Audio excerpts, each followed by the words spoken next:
ये कहानी एक क्रेजी लवर की है जिसको शादी के बाद दोबारा अपनी एक्स लवर से मोहब्बत हो जाती है। इसीलिए वो उसे अपने घर में कैदी बना के छुपा लेता है और जब वो लड़की घर से भागने की कोशिश करती है तो वो पागल उसकी टांगे ही काट देता है और फिर इस डर से कि वो लड़की उसको गला दबाकर मार देगी वो उसके बाजू भी काट देता है। कहानी का नाम है बॉक्सिंग हलीना, जो कि 1993 की एक हॉरर रोमांटिक मूवी है।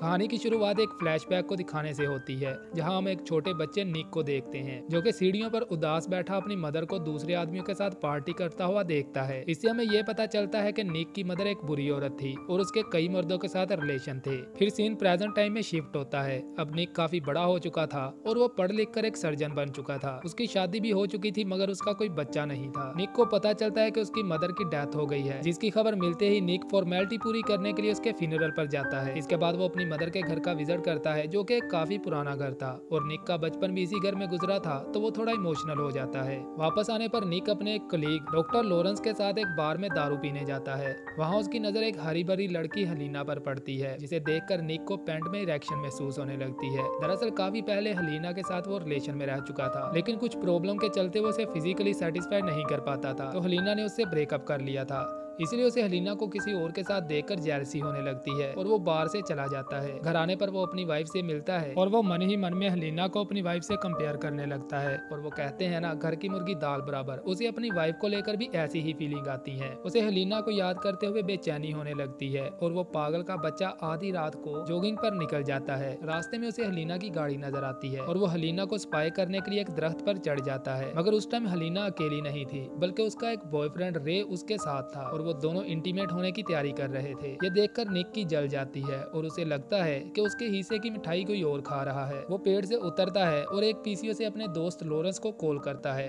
वो लॉरेंस से कहता है कि उसे हलीना किसी भी कीमत पर वापस चाहिए और इस बार वो उसे ऐसे हिलाएगा कि वो दूसरों का हिलाना भूल जाएगी। इस पर लॉरेंस उसे बोलता है कि तुमसे एक बीवी तो संभाली नहीं जाती, तो तुम हलीना को छोड़कर अपनी बीवी पर ध्यान दो। दूसरी तरफ हम देखते हैं कि रे भी हलीना को सेटिस्फाइड नहीं कर पाता, इसलिए हलीना उसे नामर्द बोलती है, जिस पर दोनों में झगड़ा हो जाता है। कुछ दिन बाद निक अपने घर में एक पार्टी अरेंज करवाता है और वो हलीना को भी इस पार्टी में इनवाइट करता है। हलीना जब पार्टी में आती है तो वो निक के घर की तारीफ करती है। निक उससे और भी बातें करना चाहता था, लेकिन हलीना उसे लगातार इग्नोर करती है। कुछ देर बाद निक का फ्रेंड हलीना को पटाने की कोशिश करता है और हलीना भी उससे बातें करते हुए अपने कपड़े उतार कर सबके सामने नहाने लगती है, जिससे निक का राजू फिर से खड़ा होने लगता है। लेकिन हलीना निक के फ्रेंड के साथ एक होटल में इंटीमेट होने चली जाती है। इस सब के दौरान निक की वाइफ को भी उस पर शक होने लगा था, तो इसी गुस्से में वो उसको छोड़कर चली जाती है। ये सब खत्म होने के बाद उसी रात निक को हलीना की कॉल आती है, क्योंकि वो अपना हैंड कैरी उसके घर में भूल गई थी। अगले दिन हलीना अब्रॉड जाने वाली थी, तो वो निक से अपना पर्स लेने के लिए उसे एयरपोर्ट आने के लिए बोलती है, मगर वो देखती है कि उसके पर्स से उसकी एड्रेस बुक गायब थी। ये देखकर वो गुस्सा होने लगती है। इस पर निक कहता है कि शायद वो एड्रेस बुक उसके घर में छूट गई होगी और वो किसी तरह हलीना को अपने घर आने के लिए मना लेता है। घर आने के बाद वो उसे लंच करने के लिए बोलता है, मगर हलीना उसे ये बोलते हुए मना कर देती है कि उसे देर हो रही है। ये सुनकर वो एक बर्तन को खोलता है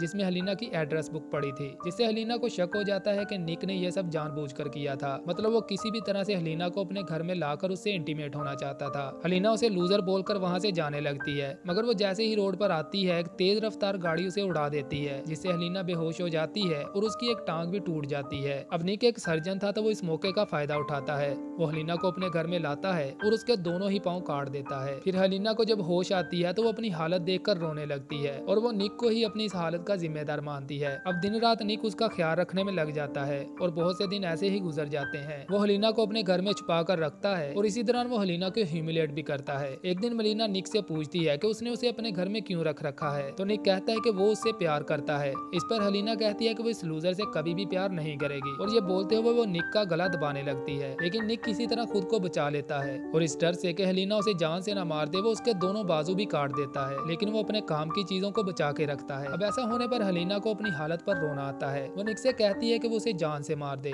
मगर निक ऐसा नहीं करता। एक दिन निक की वाइफ उससे मिलने आती है, तो वो हलीना को मुंह बांधकर छुपा देता है। निक की वाइफ आते उस पर टूट पड़ती है, क्योंकि उसने काफी दिनों से गपागप नहीं किया था। मगर इंटीमेट होते समय निक का मूड खराब हो जाता है, जिससे उसकी वाइफ नाराज होकर वहां से चली जाती है। ये सब हलीना भी देख रही थी, जिससे निक बहुत शर्मिंदगी महसूस करता है। अब वो हलीना को अपनी मर्दानगी साबित करने के लिए एक लड़की को अपने घर पर लाता है और हलीना के सामने उसके साथ इंटीमेट होने लगता है। इस सबसे इससे हलीना का भी मूड बन जाता है और वो निक को मनाकर उसके साथ इंटीमेट होने लगती है। वो दोनों इंटीमेट हो ही रहे थे कि तभी वहाँ हलीना का बॉयफ्रेंड रे भी आ जाता है, जो कि कई दिनों से हलीना को ढूंढ रहा था और उसने निक पर नजर बना रखी थी। वो हलीना की हालत देखता है तो उसे बहुत गुस्सा आ जाता है। वो निक को जान से मारने के लिए उस पर अटैक करता है, मगर यहाँ हलीना रे को निक का मर्डर करने से रोक लेती है और क्योंकि निक की हालत पहले से बहुत खराब हो चुकी थी तो हलीना रे को वहाँ से भागने का बोलती है। इसके बाद हलीना निक को आवाजें लगाकर जगाने लगती है, मगर जब निक की आँख खुलती है तो वो खुद को हॉस्पिटल की एक चेयर पर सोया हुआ पाता है। इसके सामने उसका एक कलीग लॉरेंस खड़ा था, जो उसको बताता है कि रात हो चुकी है और वो पिछले 6 घंटों से सो रहा है। निक को याद आता है कि हलीना के एक्सीडेंट के बाद वो उसे हॉस्पिटल लेकर आया था और फिर थकन और टेंशन की वजह से वो हॉस्पिटल में ही सो गया था। इसके बाद उसने जो कुछ भी देखा या किया था